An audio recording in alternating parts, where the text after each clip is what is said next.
चल पड़े हैं रास्ते खुलते गए मंजिल मिल रही है। हेलो, नमस्ते, सत श्री अकाल everyone. Welcome to Beats of life with Yashika, धड़कन जिंदगी की। दूसरा एपिसोड है, दूसरा पड़ाव है। जानती हूँ आने में थोड़ी सी देर हो गई, पर आज मैं आपके लिए एक ऐसी कहानी लेकर आई हूँ जिसे सुनकर आपको उन जिंदगियों की याद आएगी जिनके बारे में हम अक्सर भूल जाते हैं। वो तो हमारी परवाह करते हैं, पर हम उनकी परवाह करना भूल जाते हैं। वो हमें जिंदगी दे देते हैं, पर हम उनकी जिंदगी का, उनकी खुशियों का ख्याल रखना भूल जाते हैं। Let's welcome our guest, Dr. G.P. Bhagat, who is working very hard at his ashram towards re-nurturing the forgotten lives. Welcome to the show, sir. Thank you. Welcome. Sir, अपने बारे में और आश्रम के बारे में कुछ बताइए। मैं doctor G P. Bhagat. I am the founder of शियोज, that is Sant Hardayal Educational and Orphan Welfare Society, as well as Guru Visram Vridhashram. SIOS is the NGO, and one of their major activities taking care of elderly who are helpless, homeless, and bedridden. Especially, we are taking care of the physically and mentally old who are abandoned by their own family. उनके ही बच्चे उन्हें उठाकर सड़क पर फेंक देते हैं 75%, and 25% वो लोग हैं जो बिकॉज ऑफ मेमोरी लॉस वो अपने आप घर से निकल जाते हैं। तो मैं पिछले 20 साल से इन लोगों को सड़कों से उठा रहा हूँ, और ऑर्गेनाइजेशन को मैंने रजिस्टर्ड किया था 94 में, बट उस समय हम जो संत Hardayal educational and orphans welfare society है, तो स्टार्टिंग में हम लोग कुछ एजुकेशन वगैरह में बच्चों के लिए काम करते थे, बट चूंकि उसमें बहुत सारे लोग आगे आ चुके थे, तो फिर मैंने जो है देखा कि कौन सा ऐसा काम है जो कोई एनजीओ कर नहीं रही है। I am talking about year 2000 में कुछ मीडिया के माध्यम से ये पता चला कि कोई अपने माँ को, कोई अपने पिताजी को ले जा करके कभी मेले में या रेलवे स्टेशन पर छोड़ के भाग जाते हैं। ऐसी मीडिया में खबरें आई। देन 2002 में मैंने एक सर्वे किया दिल्ली एनसीआर का। उस समय कोई भी एनजीओ ऐसी नहीं थी जो मेमोरी लॉस के हैं। Memory loss that is dementia. Actually dementia Alzheimer को लोग ज़्यादा जानते हैं, but dementia is the main disease. Alzheimer उसका एक पार्ट है। तो डिमेंशिया में क्या होता है कि जब ब्रेन में स्ट्रोक होता है तो मेमोरी लॉस होती है और साथ में पैरालाइज हो जाते हैं। बट कुछ लोग पैरालाइज नहीं होते, वो लोग हैं जो अपने आप को ओल्ड एज में भी थोड़ा फिजिकली फिट रखते हैं, बट मेमोरी लॉस होने की वजह से उनकी भी हालत, क्योंकि उनको फिर याद नहीं रहता क्या बोल रहे हैं। एक बात वो अगर बार बार घर में बोलते हैं, बच्चे कुछ बोले वो भूल गए, तो वो इरिटेट हो जाते हैं फैमिली के लोग। हिंदुस्तान में एक दुर्भाग्य हमारा ये भी है कि 2000, 3000 तो 2003 के आसपास, क्या अभी भी मैं समझता हूँ कि पिछले 4-5 सालों में ही लोग इस बीमारी के बारे में जानने लगे हैं कि अल्जाइमर होता है, डिमेंशिया होता है, बट उससे पहले लोग नहीं जानते थे। तो अबेंडनिंग तो शुरू हो गई थी 2000 के आसपास। Then I started this home. मैंने देखा कि कोई एनजीओ नहीं है, कोई गवर्नमेंट का भी इनके लिए होम नहीं है। फिर मैंने कहा कि अब मेरी मंजिल मिल गई और मैं इसी काम को शुरू किया। 2003 में दिल्ली का पहला होम मैंने स्टार्ट किया था। सर, आपके 2 ओल्ड एज होम्स हैं इस टाइम पे, एक यहाँ अभी गौतमपुरी में जहाँ पे अभी हम हैं, और मैं दर्शकों को एक बात और बताना चाहूंगी कि इनका एक और बड़ा वाला आश्रम भी है जो कि गढ़ मुक्तेश्वर यूपी में है। तो सर, जैसे जो आपने बताया कि इस आश्रम में ऑफ कोर्स जैसे मेडिकल फैसिलिटीज हैं, मैंने देखा it's a home to many people, but वो जो बड़ा आश्रम है वहाँ पे जैसे किस तरह की एक्टिविटीज होती हैं? जैसे I watched a lot of videos about that आश्रम yesterday. I saw people walking and happily indulging into many activities. Basically क्या होता है, ये जो दिल्ली का होम है, यहाँ हम लोग रेस्क्यू करते हैं। यहाँ पर हमारी 2 गाड़ियां 24 घंटे दिल्ली की सड़कों पर घूमती रहती हैं। हमारी गाड़ी अलग उठाती है बुजुर्गों को। दिल्ली पुलिस के लोग जो 100 नंबर की कॉल होती है, क्योंकि ये मेमोरी लॉस के होते हैं, मेंटली डिस्टर्ब होते हैं, किसी व्यक्ति की शॉप पर बैठ गए, किसी के दरवाजे पर बैठ गए, माँ से वो कहेंगे मेरा ही है, ये तो मेरा मकान है। अब वो बुजुर्ग हैं, उनको तो याद नहीं है, तो उस केस में वो लोग 100 नंबर को कॉल करते हैं, फिर पुलिस आती है तो उन लोगों को भी हमारे पास लेकर आती है। दिल्ली महिला आयोग से लोग आते हैं, माताएं। उसके बाद हॉस्पिटल्स में खासतौर जो एक्सीडेंट हो जाते हैं वो केसेस जब बच्चे देख लेते हैं कि अब तो मेरी माँ या मेरे पिताजी चल फिर नहीं सकते, एक्सीडेंट हो गया, अब तो बेड रिडन हो गए, तो वो फिर वहीं छोड़ देते हैं। तो हॉस्पिटल से भी हमारे पास आते हैं। तो ये इन जगहों से हमारे पास बुजुर्ग आते हैं। और ये जो हमारा दिल्ली का सेंटर है ये लाइफ सेविंग है। यहाँ हम लोग उनकी जान बचाते हैं इमीडिएटली। अब यहाँ पर देखिए हमारे पास 16 बेड का स्पेशल केयर यूनिट है, जिसमें कि आईसीयू की सारी फैसिलिटीज हैं। हमारे पास वेंटिलेटर्स हैं, मिनी वेंटिलेटर्स हैं, डिफिब्रिलेटर है, हमारे पास जो है हर बेड पर ऑक्सीजन कंसंट्रेटर है, मल्टी पैरामीटर मॉनिटर्स हैं, इन्फ्यूजन पंप है, हमारी अपनी लेबोरेटरी है, पैथ लैब है, हमारा फिजियोथेरेपी सेंटर है, हमारा एक्सरे है। ये सारी फैसिलिटीज हमने आश्रम में दे रखी है। तो बेसिकली जब हम सड़क से उठाते हैं तो अधमरे हालत में होते हैं, कभी भी इनकी डेथ हो सकती है, तो लाते हैं, पहले इनका यहाँ इलाज करते हैं, उनकी जान बचाते हैं। उसके बाद हम जो है उन्हें एक अच्छे वातावरण में, सुंदर प्रकृति के गोद में, गंगा के किनारे, हमने गढ़ मुक्तेश्वर में तीर्थ है, बहुत अच्छा प्रसिद्ध स्थान है, तो वहां पर हमने 6 एकड़ में बहुत बड़ा आश्रम बनाया है। शायद मैं समझता हूँ हिंदुस्तान में इससे सुंदर और इससे बड़ा कोई आश्रम नहीं मिलेगा। वहाँ इतनी सुंदरता, इतना, एक तो गंगा का किनारा है, दूसरा वहाँ पर जो है हमारे अलग अलग रहने के लिए इतनी सुंदर बिल्डिंगें हैं, फुल्ली वेंटिलेटेड हैं, सब के लिए हॉस्पिटल बेड्स हैं। हमारे पास जो है पूरा वेजिटेबल्स गार्डन है, बहुत बड़ी गौशाला है, फ्रूट्स गार्डन है, हॉस्पिटल वहाँ की बहुत बड़ी है। वहाँ पर करीब 60 बेड का तो स्पेशल केयर यूनिट है, जिसमें सभी आईसीयू की फैसिलिटीज हैं। फिजियोथेरेपी सेंटर वहाँ भी है, लैब वहाँ भी है, एक्सरे है। शायद मैं यही कहना चाहूँगा कि जितनी सुविधाएं एक ओल्ड एज होम में होनी चाहिए वो सारी की सारी सुविधाएं यहाँ हैं। उसके साथ जो जज्बा है हमारे कर्मचारियों का, मैं कहूँगा, जो यहाँ सेवादार हैं, क्योंकि ये लोग क्यों घर से निकाले जाते हैं, इनको पता नहीं है, बुजुर्ग हो गए, किसी बात, कोई भी बात इनको बुरी लगी, उनको ये अंदाजा नहीं है कि वो गाली दे रहे हैं उस बात को लेकर के, या फिर जो है वो गुस्सा कर रहे हैं, उनको इस बात का एहसास नहीं होता, ऑटोमेटिक नेचुरल वे में हो जाता है। वही बच्चों को बुरा लगता है, बट हम लोग उसको बड़े खुशी खुशी, हमें मालूम है कि ये बच्चे की तरह हैं और ऐसा ये करेंगे, हमें गुस्सा भी करेंगे, हमें प्यार भी करेंगे।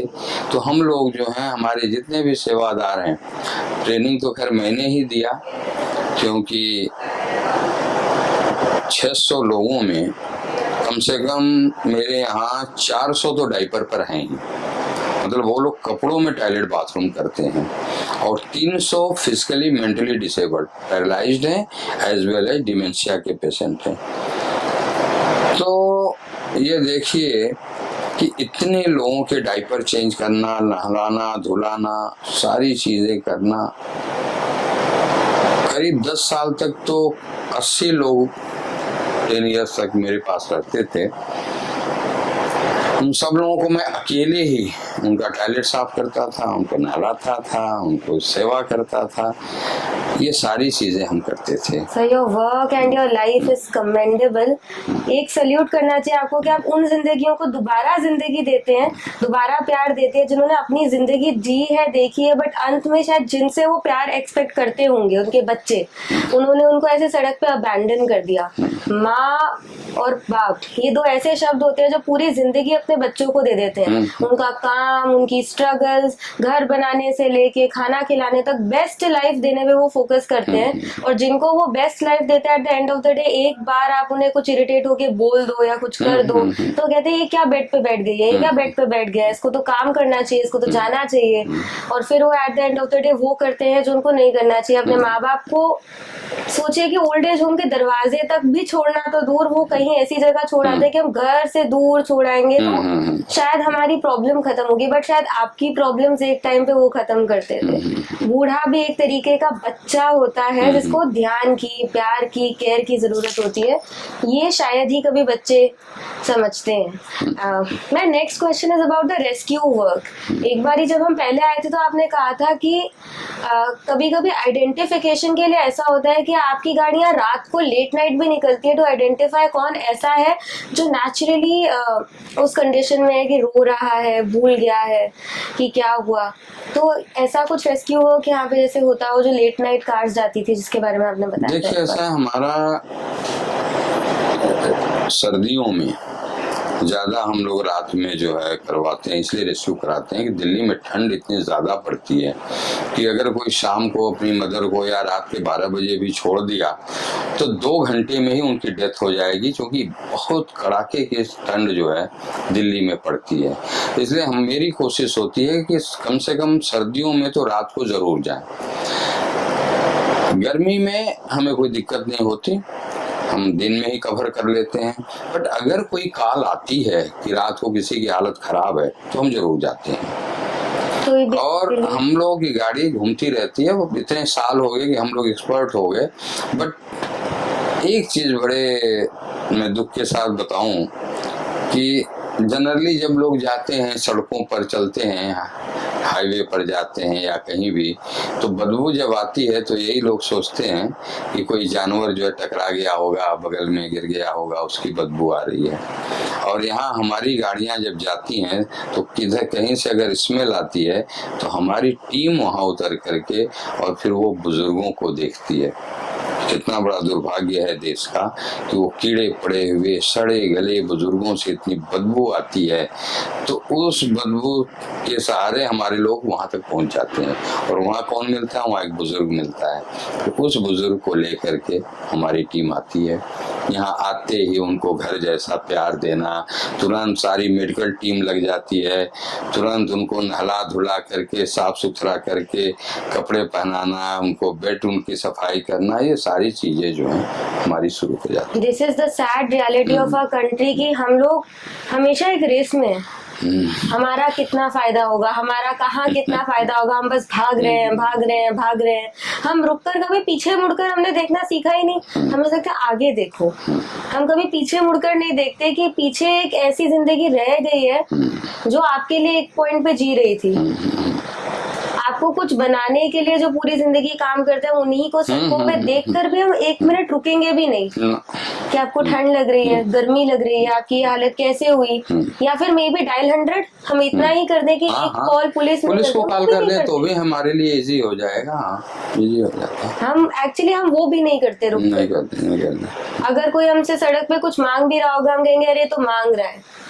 हम एक बेगर्स नहीं आते, बेगर्स भी नहीं, वो हमारे पास नहीं आते हैं। हम एक बार बेसिकली चेक भी नहीं करते कि कौन क्या है उनके बीच में, उन्हीं के झुंड में हो सकता है एक कहीं पे। हाँ, बट हमारे पास जो लोग होते हैं वो कहीं बैठे हैं, पैरालाइज्ड हैं, तो चल फिर सकते नहीं, बोल नहीं सकते, मक्खियां उनके ऊपर बैठी हैं, बदबू आ रही है, ज्यादातर ऐसे ही लोग होते हैं। हमारे वही लोगों को हम लोग ले आते हैं। और अगर कोई रेयर केस हो, जैसे सर एक क्वेश्चन ये भी था कि मान लीजिए जैसे हम नॉर्मल, ये तो हो गया कि आप बहुत देखकर आइडेंटिफाई कर लेंगे, बट ऐसा कोई अगर रेयर केस जो शायद से सड़क पे बैठा हो बट मालूम ना हो कि कहाँ जाना है, क्या करना है, इजीली आइडेंटिफाइबल नहीं है, अभी अभी जैसे निकला हो घर से, तो वो कैसे आइडेंटिफाई आप? वो हम लोग पूछते हैं, हमारी टीम पूछती है, बाबा कहाँ जाना है, कैसे बैठे हो, वो एक्सपर्ट हो गई है हमारी टीम, वो पता कर लेती है। तो मतलब किस तरीके का कोई क्वेश्चनेयर होता होगा? नहीं, कुछ नहीं, ऐसा कुछ नहीं, नॉर्मल वे में जाते हैं, बात करते हैं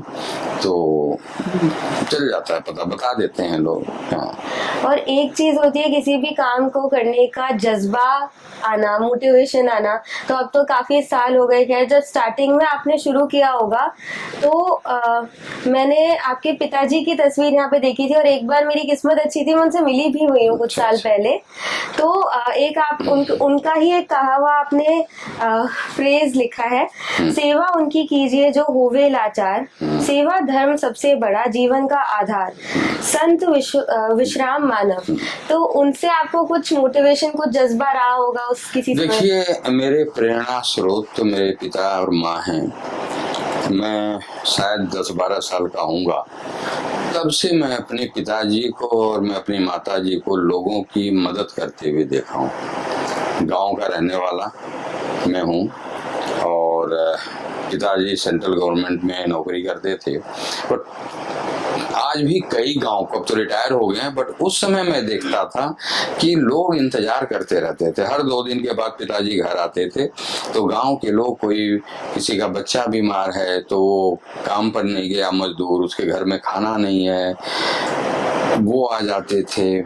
डॉक्टर को दवा नहीं दे रहा है, पैसे नहीं पहुंचे हैं, पिताजी डॉक्टर के लिए देते थे दवा। उस समय 1 रुपये 2 रुपये लोग मांगते थे, क्योंकि गांव के लोग झूठ भी नहीं बोलते थे, बिल्कुल नहीं।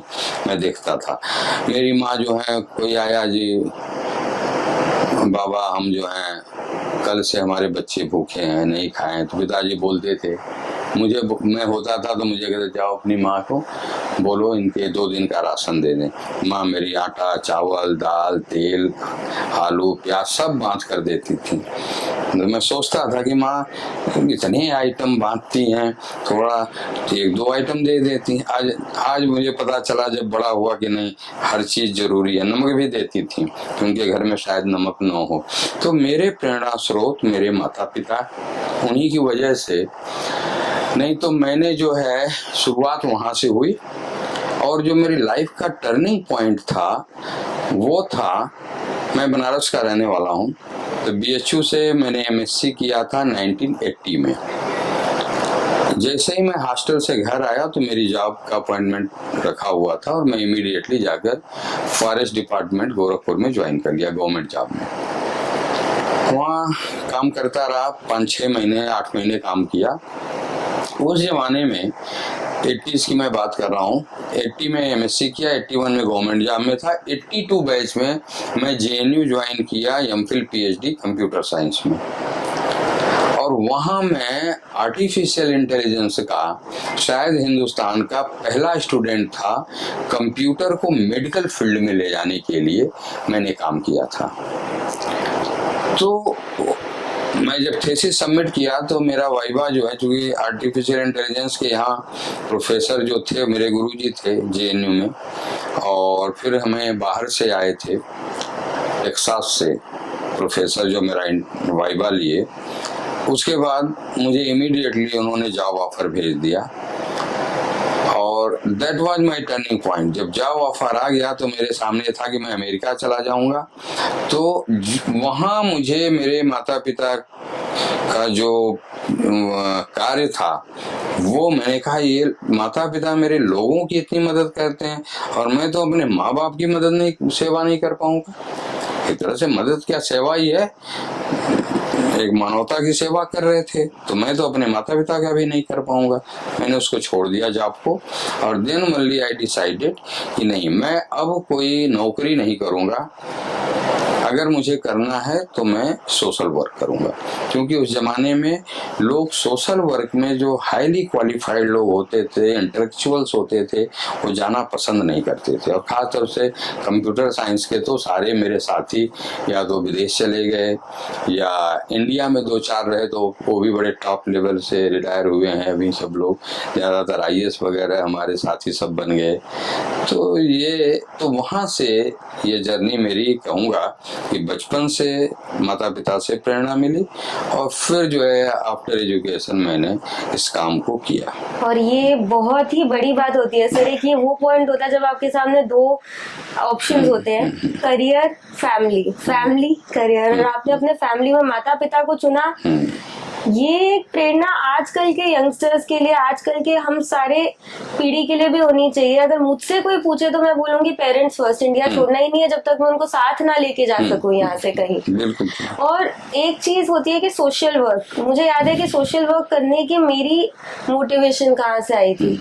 I remember doing it from the very beginning, बिल्कुल ही स्कूल में से ही रूट्स मेरे आते हैं इस काम के।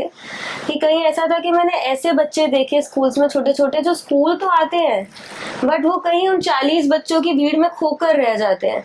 ABCD जो basic level phonetics and sounds होते हैं वो भी डेवलपमेंट नहीं हुई होती, और कहीं ना कहीं टीचर्स की भी फॉल्ट नहीं है कि इतनी बड़ी क्लास में कैसे वो एक बच्चा आइडेंटिफाई करे जो अकेला शांत चुप सा बैठा है। जब हमने ऐसे बच्चे आइडेंटिफाई करना शुरू करा, उनको पढ़ाना शुरू करा, तो कहीं ना कहीं खुशी सी मिलती थी।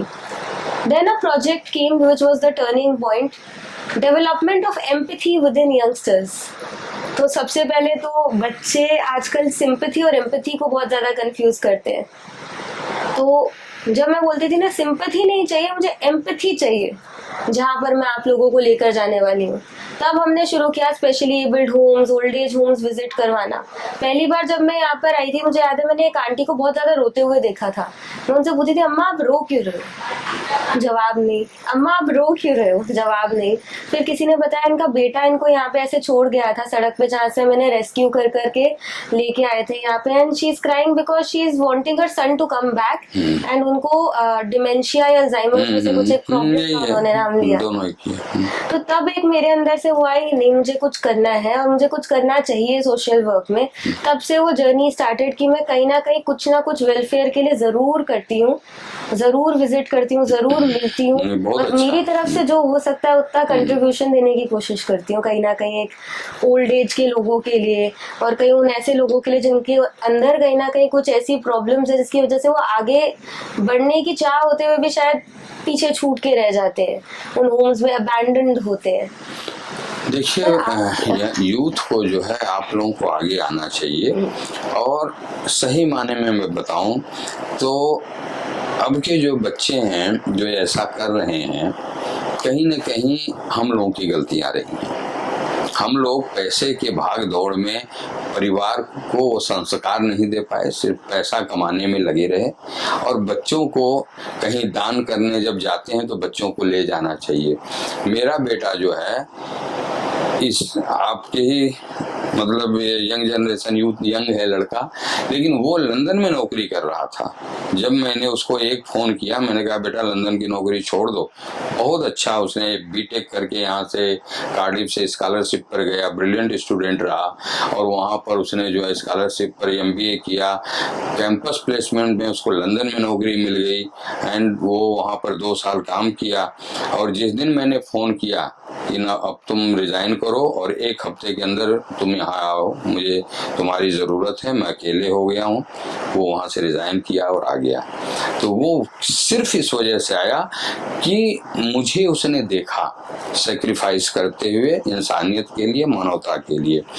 तब उसके अंदर ये जगह, उसके अंदर एक विवेक जो है आया कि नहीं मुझे भी करना चाहिए। अगर मेरे ग्रैंड पेरेंट्स और पेरेंट्स कर रहे हैं तो पूरा समाज को जो है, यूथ की ही सारी गलती नहीं है, बट यूथ ये है जरूर कि अब वो जो हमेशा नेट में जो है जो अपना करते रहते हैं सोशल में मीडिया, ठीक काम है, बट 24 घंटे जो नेट में लगे रहते हैं तो माँ बाप को भी भूल गए सारी चीजें। दादा दादी के पास कौन बैठेगा?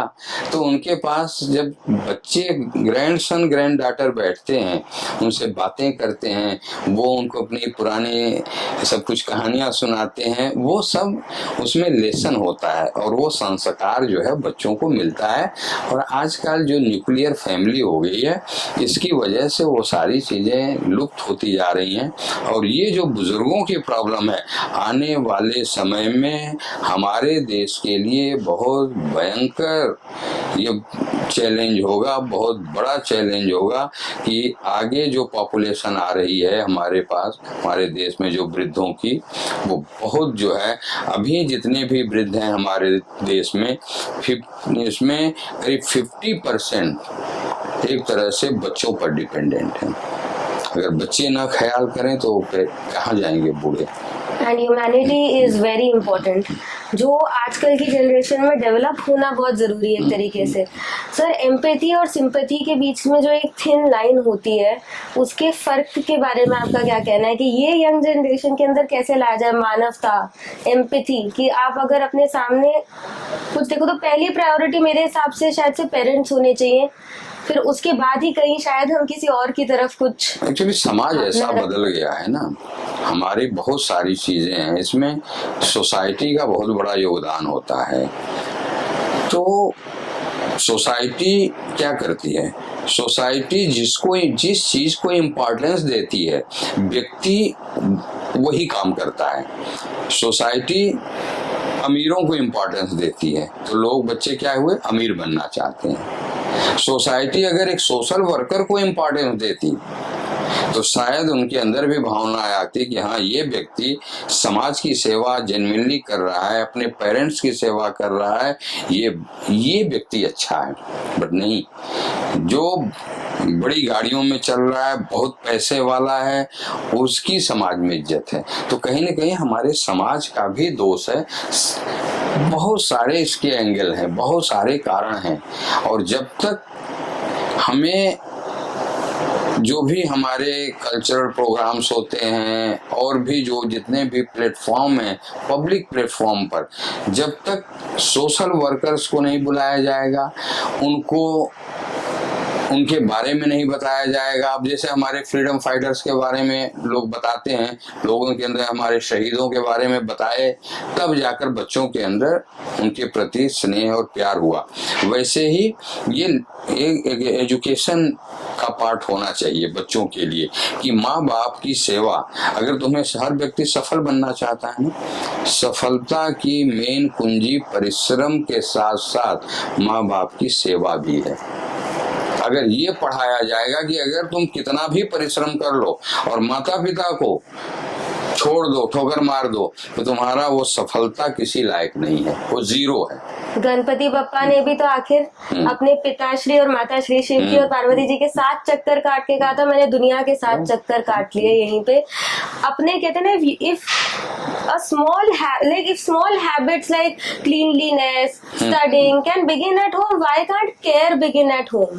हम अपने घर में ही अगर अपने माता पिता की इज्जत करना शुरू करें, उनकी सेवा करना शुरू करें, तो वहीं से शायद हम ये सीख जाएंगे कि बाहर निकल के भी वो मानवता, वो ह्यूमैनिटी, वो एक सोशल वर्क के प्रति एक वो जो स्पार्क है, वो कितना इंपॉर्टेंट है। I remember being called out, तो वॉलंटियर है, क्या करेगी स्कूल के अंदर? फिर जैसे ही उन्हें पता चला कि स्कूल से बाहर कहीं लेके जाने वाली है, then students started coming, हमारा भी नाम लिख लो, हमारा भी नाम लिख लो। Then I said it's a social work trip to old age homes and specially abled homes, जहाँ पे जाके हम एम्पैथी का मतलब सीखेंगे। हम ये देखेंगे कि वर्ल्ड की दूसरी तरफ की जो पिक्चर है वो क्या है। You are seeing everything to be colored in all different colors, beautiful। मतलब मैंने एक चीज देखी है कि माँ बाप कोशिश करते हैं हम हर कंफर्ट बच्चे को दे दें, हर लग्जरी बच्चे को दे दें, पर कभी हम ये कोशिश नहीं करते कि बच्चे को एक बार बाहर लेके जाके दिखाएं कि बेटा दुनिया तो ये देखो, ये है हमारा सच, कि हमें सिर्फ अपने आप से मतलब हो चुका है। यही है। जब हम बिल्कुल ठीक। हम इवन जब मेट्रो में भी मैं खड़ी होती हूँ, everybody is in their own shell, ऐसे बस।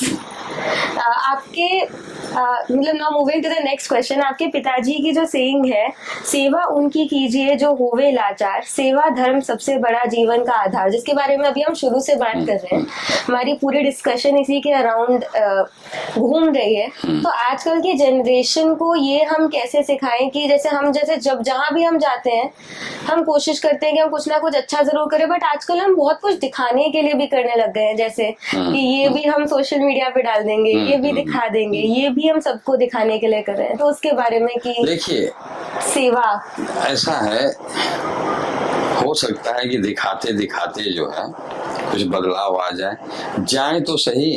कम से कम अपने जन्मदिन पर या मैरिज एनिवर्सरी पर जाके अपने माँ बाप की ही सेवा, कुछ उनकी पूजा करें, कुछ उनको अच्छा करें, उनकी ब्लेसिंग्स लें, वृद्धाश्रमों में जाएं, कुछ तो करें एटलीस्ट। तो वो भी अच्छा है, धीरे धीरे करते करते। और लेकिन आप जैसे यूथ आगे आएंगे तो देश का अच्छा होगा। और ऐसे ही धीरे धीरे अब थोड़ा सा दोनों तरफ मैं कुछ समझ कई बार सोचता हूँ कि एक तरफ अबेंडनिंग भी बढ़ रही है, लोग अपने माँ बाप को इतना ज्यादा फेंक रहे हैं सड़कों पर। दूसरी तरफ में कई बार यूथ्स आते हैं, अब उनके अंदर भी थोड़ी भावना जो है डेवलप हो रही है, बट जो है मैक्सिमम तो यही है कि हमारे मॉरल्स जो हैं वो नो डाउट काफी नीचे जा रहा है, निचले पायदान पर है, नीचे स्तर पर जा रहा है। अब उसके लिए यही है कि जो अच्छे लोग हैं सब लोग मिलकर कार्य करें। माता पिता की सेवा जो है इसके लिए तो पूरा मतलब हर माध्यम से, स्कूल में कुछ पिक्चरें ऐसे बने, कुछ जो भी चीजें, जितने भी माध्यम है सोशल मीडिया पर हो, कि पेरेंट्स की इज्जत जिस दिन इस देश में, पहले इस देश में माता पिता, श्रवण कुमार अपने माता पिता को कंधे पर लेकर के तीर्थ कराए, वो समय देश कैसा था। और आज जो है वही बच्चे अपनी गाड़ी में बिठा करके उन्हें सड़क पर छोड़ते हैं। कितना चेंज हुआ, एक कंधे पर लेके बच्चा तीर्थ कराने जा रहा है माँ बाप को, और एक गाड़ी में बिठाकर वो जो है सड़क पर छोड़ने जा रहा है। तो तब से अब में कितनी गिरावट आ गई ये देखिए।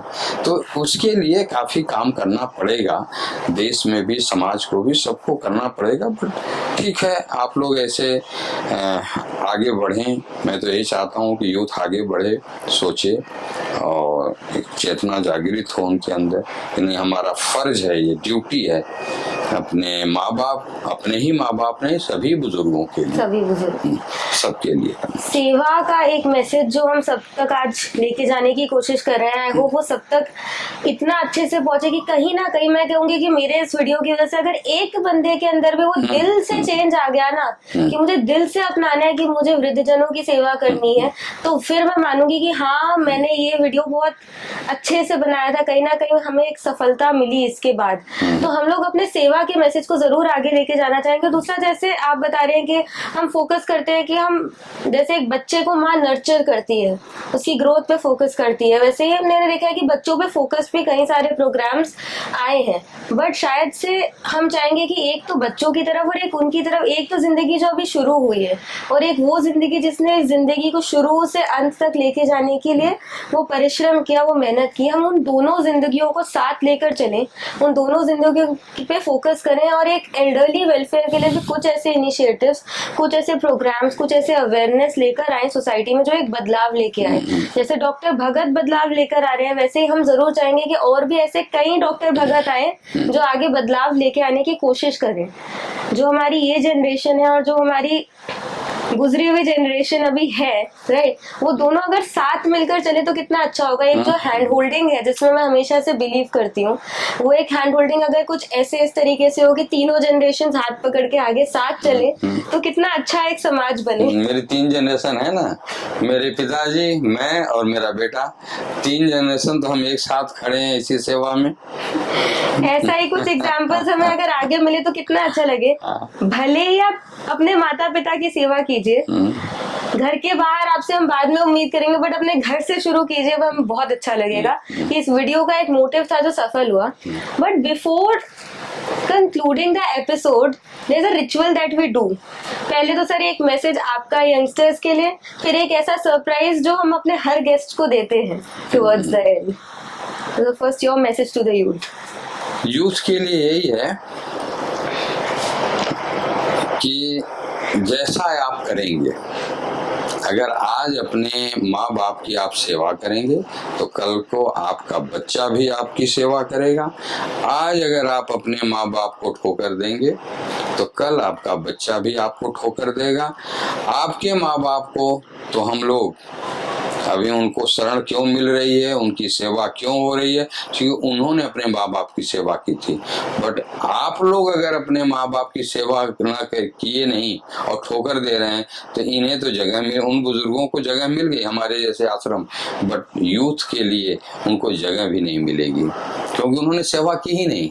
तो इसलिए अगर आप तो अब तो वृद्धि होंगे, अभी आज जवान है, कल को तो वृद्धि होना है, तो जैसा आप करेंगे वैसा ही आपको फल मिलेगा। तो अगर आप चाहते हैं कि आपको बुढ़ापे में सेवा हो, आपको सुख मिले, तो आज आप अपने माता पिता की सेवा करो और सुख दो।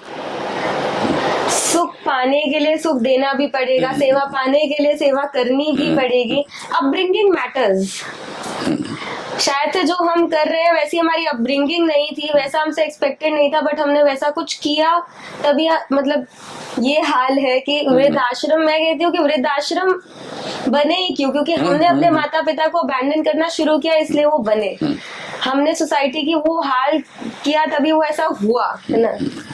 तो मैं तो यही चाहूंगी कि हाथ जोड़ के सारी जनता से यही विनती है कि आप अपने माता पिता की इज्जत करें, वहीं दूसरों के माता पिता की भी इज्जत करें और सेवा भावना अपने अंदर रखें, उसे डेवलप करें। And now moving towards our last ritual of the day, which we do for every guest who comes upon Beats of Life, धड़कन जिंदगी की. This is a wonderful hamper of the day. Thank you. Thank you, sir. Thank you for coming. Thank you. Thank you. Thank you. Thank you for connecting with us today, everyone. आज हमने यहाँ सेवा और सेवा से जुड़ी भावनाओं की बातें की। आज हमने यहाँ 2 जनरेशन्स की बातें की। आज हमने यहाँ अपने कल, आज और कल की बातें की।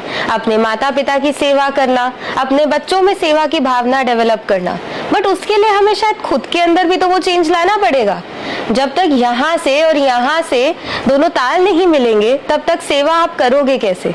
तो अपने अंदर वो स्पार्क जगाइए, अपने घर से शुरुआत कीजिए, अपने माता पिता की इज्जत कीजिए, अपने बच्चों को इज्जत करना सिखाइए। समाज की जागरूकता के लिए तो हमने काम कर लिया, पर अब क्या हम समाज की उस गुजरी पीढ़ी के लिए भी काम कर पाएंगे जिसने हमें हमारा जीवन दिया? आज मैं आपको इसी सवाल के साथ छोड़ूंगी और फिर मिलेंगे एक नई कहानी, एक नए सफर के साथ। धन्यवाद। मिल रही है अजनबी जुड़ते गए।